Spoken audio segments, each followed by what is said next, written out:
Il y a 40 ans, en 1985, Lynx sortait la GLS 3300 qui a révolutionné et fait un immense impact au niveau des courses.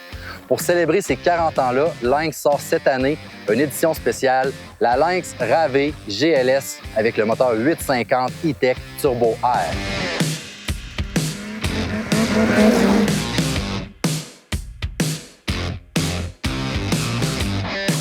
Au premier regard, qu'est-ce qu'on remarque? C'est vraiment les trois couleurs dessus qui font un très beau clin d'œil au passé de la marque. Ce qui anime la motoneige, c'est bien sûr le Turbo Air. On le sait, l'année passée, on l'amène en sentier du côté de chez Ski-Doo et c'est la toute première fois qu'on l'a du côté du sentier pour Lynx. 180 chevaux et qu'est-ce qui est intéressant aussi, on a le système d'injection de méthanol. Donc même si le moteur commence à se réchauffer avec cette injection-là d'eau et méthanol, on va conserver la température du moteur et à ce moment-là, on va conserver la puissance, peu importe à quel point le moteur va se mettre à chauffer.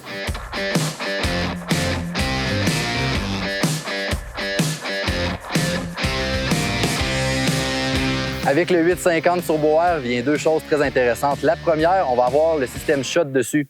Première motoneige Lynx à l'avoir, donc très simple, on crinque le matin, on le connaît. Puis après ça, on est capable de démarrer la motoneige en tout temps. Deuxième aspect, on va aussi avoir le launch mode sur ce véhicule-là, donc un peu comme le XRS Compétition.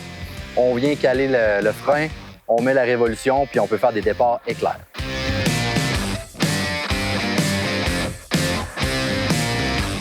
Au niveau de la suspension, on a des excellents amortisseurs. On a les KYB 46, complètement ajustables avec un revêtement Kashima pour une plus longue durée de vie. À l'arrière, maintenant, au niveau de la suspension, on a la PPS 3. 3500, c'est l'équivalent d'un 137. Intéressant sur ce modèle-là, comparativement aux cousines Ski-Doo, c'est qu'on a une suspension qui n'est pas couplée à l'avant. Donc, meilleur au niveau de la neige démêlée. Il va avoir une tendance un petit peu plus à faire des wheelies, on va se le dire. Donc, on a un feeling un peu plus motocross. Au niveau de la chenille, on a la Ice Ripper XT, donc elle est déjà cramponnée. Et au niveau des amortisseurs, même chose qu'en avant, des KYB 46 avec le revêtement Kashima. Au niveau de la position de conduite, sur les Lynx, on est un petit peu plus haut que sur les Ski-Doo, donc c'est intéressant. Personnellement, je trouve qu'on est mieux positionné dessus.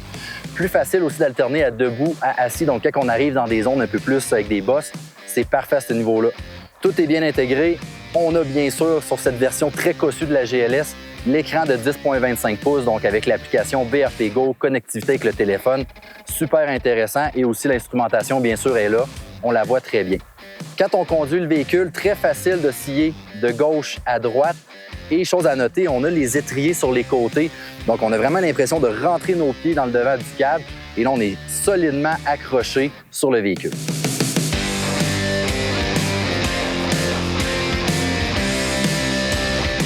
Dans son ensemble, la Lynx RAV GLS 850 E-Tech Turbo Air, je pense que c'est une motoneige qui est intéressante du côté combinaison. Donc, on a le package de moteur 2 temps le plus performant.